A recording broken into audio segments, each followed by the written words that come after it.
Hello students, आज का हमारा टॉपिक है साइमन कमीशन। क्योंकि साइमन कमीशन हिस्ट्री और पॉलिटिकल साइंस दोनों ही विषयों से संबंधित है, लेकिन चूंकि अपन राजनीति विज्ञान के विद्यार्थी हैं तो राजनीति विज्ञान के अंतर्गत अपन साइमन कमीशन के बारे में देखेंगे। दोस्तों, साइमन कमीशन के बारे में थोड़ा जान लें कि साइमन कमीशन क्या था, साइमन कमीशन कब आया, साइमन कमीशन क्यों आया, इसका भारत में आने का उद्देश्य क्या था, और साइमन कमीशन का जब ये वापस चला गया तो उसका क्या परिणाम निकला। यानी कि शुरू से लेकर अंत तक अपने साइमन कमीशन के बारे में देखेंगे। दोस्तों, आप देखें कि जो ये कमीशन या आयोग जो था, साइमन कमीशन या साइमन आयोग, ये 7 ब्रिटिश सांसदों का समूह था। यानी कि इसमें ब्रिटिश जो वहाँ की संसद है, पार्लियामेंट है, और उस पार्लियामेंट के 7 एमपी जो थे वो यहाँ पर आए।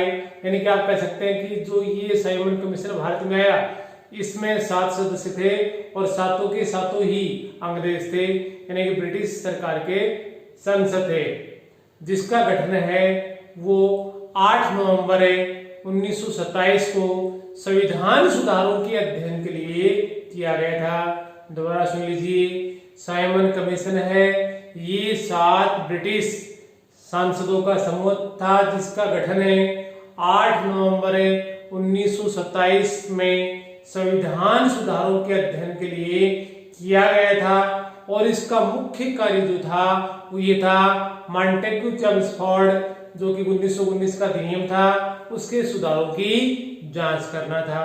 ठीक है, उसके बाद में आगे चलते हैं कि इस जो ये साइमन आयोग है, इसका नाम साइमन आयोग क्यों पड़ा। तो देखिए, इस आयोग का जो अध्यक्ष था उसका नाम था sir John Allsebrook Simon. दोबारा सुन लीजिए, sir John Allsebrook Simon इसका नाम था, इसलिए उसके अध्यक्ष के नाम पर ही इसे साइमन कमीशन भी कहा जाता है या साइमन आयोग भी इसे कहा जाता है। अब आगे इसी के क्रम में आगे चलते हैं कि ये जो साइमन कमीशन भारत में आया, इस साइमन कमीशन आयोग का उद्देश्य क्या था। देखिए, भारतीय संघ की स्थापना के पूर्व भारत में एक औरत भारतीय परिषद की स्थापना की जाए। किसका उद्देश्य है, ये ब्रिटिश सरकार की ये एक मंशा है कि भारतीय संघ है उसकी स्थापना करने से पहले भारत में एक वृहद भारतीय परिषद की स्थापना की जाए, जिसमें ब्रिटिश भारत के प्रांतों तथा भारत के देशी रियासतों के जो प्रतिनिधि हैं वो उसमें शामिल हो। ये साइमन आयोग का उद्देश्य है। इसी उद्देश्य की पूर्ति करने के लिए साइमन आयोग है ये भारत में आया था। अब एक प्रश्न ये उठता है कि जैसे कि अपन ने पढ़ा कि साइमन कमीशन या साइमन आयोग में 7 सदस्य थे और सातों के सातों ही ब्रिटिश सरकार के प्रतिनिधि था, उसमें एक भी सदस्य भारत का नहीं था। अब ये आता है कि ये 7 प्रतिनिधि कौन थे, या जो 7 वहाँ ब्रिटेन की जो पार्लियामेंट है उसके जो एमपी हैं, सांसद हैं, उनके नाम क्या थे। तो चूंकि इनके बारे में जानकारी होनी आवश्यक है, तो देखिए, एक तो जैसे इसका अध्यक्ष था, अपने पहले भी नाम पढ़ा इसका, sir John Allsebrook Simon, ये संसद है, ये वहाँ की एक राज्य से बिलोंग करता है, स्पेन वाली, वहाँ से ये सांसद हैं। एक क्लेमेंट एटली, ये भी सांसद हैं। लाइम हाउस हैं। हैरी लेवी ये भी संसद है, लॉसन से। इनके अलावा एडवर्ड कैडोगन ये भी संसद है, फिंचली से। इनके अलावा वर्नोन हार्ट्सऑल ये भी संसद है, अगमोर से। और इनके अलावा जॉर्ज लैन फॉक्स ये भी संसद हैं, ये बास्टन एस से संबंध रखते हैं। और इनके अलावा डोनाल्ड हार्ड ये भी सांसद है। इस प्रकार से ये जो 7 सांसद हैं, या आप कह सकते हैं कि जो ब्रिटिश सांसद हैं, इनसे मिलकर एक साइमन आयोग का गठन किया गया था। ये 7 सदस्यीय साइमन आयोग है, ये भारत में आया था। ये साइमन आयोग आया और इसने कौन से सुझाव दिए, अधिकांश परीक्षाओं में प्रश्न पूछा भी जाता है, जिसमें कोई 2-3 सुझाव है वो उसमें दे दिए जाते हैं प्रश्न में, और उनमें से पूछा जाता है कि इनमें कौन सा संबंधित नहीं है। तो चूंकि आपको ये जो 4-5 सुझाव उसने दिए हैं, उन सभी सुझावों की जानकारी आपको होना आवश्यक है। जैसे कि साइमन आयोग ने जो रिपोर्ट प्रस्तुत की उसमें क्या सुझाव दिए। एक सुझाव तो ये दिया कि जो प्रांतीय क्षेत्र में विधि और व्यवस्था सहित सभी क्षेत्रों में उत्तरदायी सरकार का गठन किया जाए। कहाँ किया जाए? प्रांतीय क्षेत्रों में कानून और व्यवस्था सहित सभी क्षेत्रों में उत्तरदायी शासन की स्थापना हो या उत्तरदायी सरकार का गठन किया जाए। दूसरा, केंद्र में अनुत्तरदायी शासन की व्यवस्था हो। केंद्र में अनुत्तरदायी यानी कि केंद्र सरकार है किसी भी प्रांत के लिए उत्तरदायी नहीं हो, केंद्र में अनुत्तरदायी शासन की व्यवस्था हो। इनके अलावा भारत में एक संघ की स्थापना की जाए जिसमें ब्रिटिश, भारतीय प्रांत और देशी रियासतों के सदस्य हैं उसमें शामिल हो।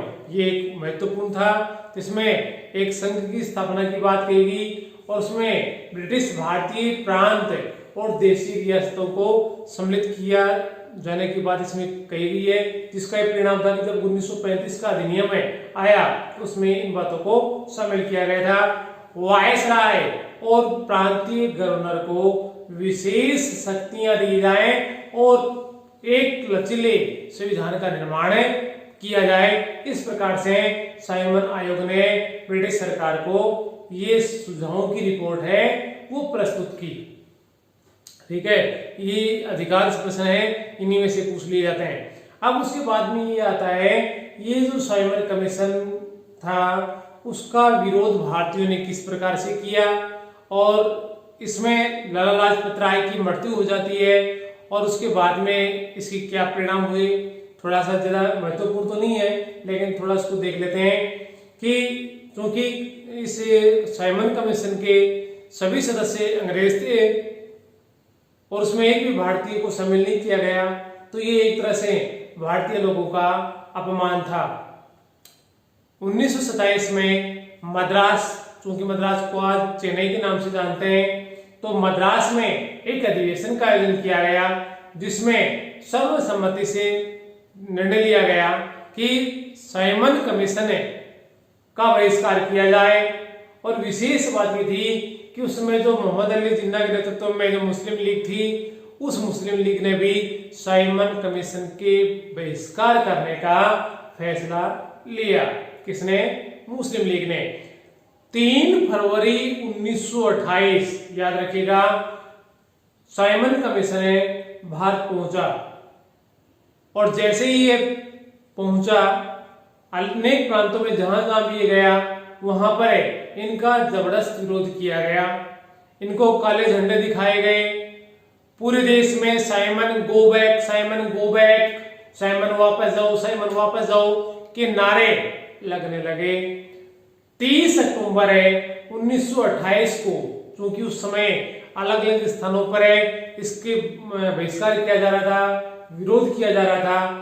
एक प्रकार से आप कह सकते हो कि जब लोग विरोध कर रहे थे साइमन कमीशन का, तो ब्रिटिश सरकार भी इनके विरोध को दबाने के लिए पूरा प्रयास कर रही थी। इसी के अनुक्रम में जब 30 अक्टूबर 1928 को लाला लाजपत राय के नेतृत्व में साइमन कमीशन का विरोध कर रहे युवाओं को बेरहमी से पीटा गया और पुलिस ने लाला लाजपत राय की छाती पर निर्ममता पूर्वक लाठियां बरसाई।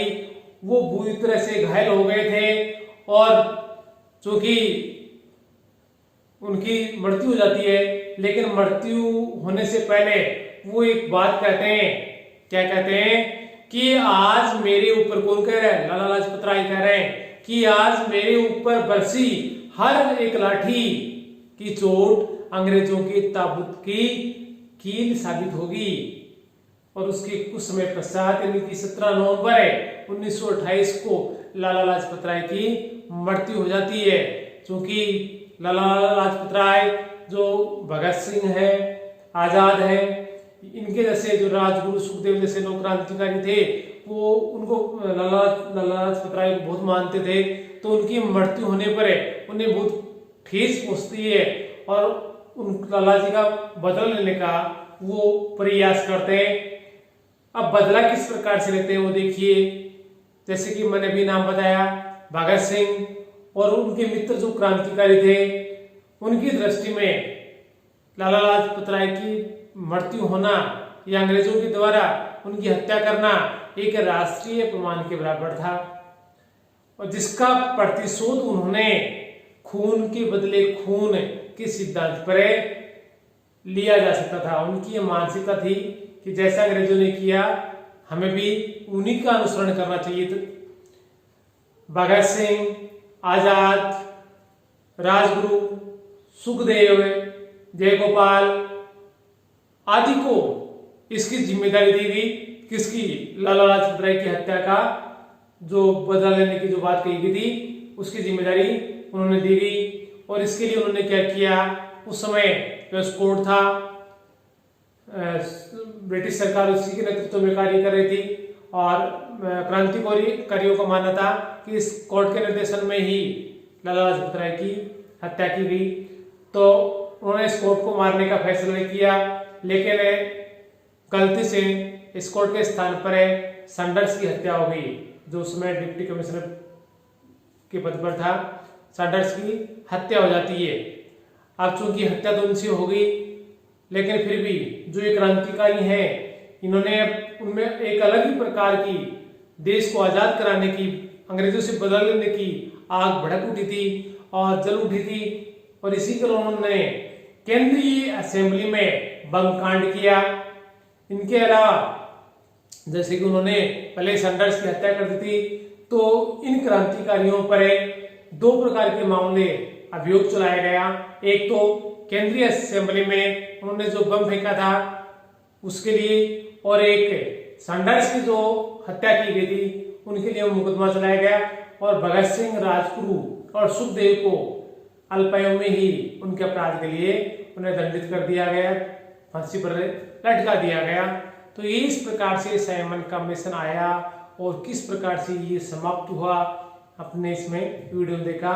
इसमें कई छोटे छोटे प्रश्न हैं, वो परीक्षा चाहे वो नेट का एग्जाम हो, चाहे सेट का हो, स्कूल लेक्चरर का हो, पटवारी का हो या कांस्टेबल का हो, या जो हाई कोर्ट में जो समय एलडीसी की भर्तियां हो रखी हैं, चल रही हैं, 1 तारीख से स्टार्ट हो जाएंगे, 1 अक्टूबर से जो ये न्यायिक लिपिक है उनकी भर्तियां शुरू हो जाएंगी। तो जैसी भी परीक्षाएं हैं उनमें आपको ये साइमन कमीशन का शायद हो सकता है कोई 1-2 प्रश्न बन जाए।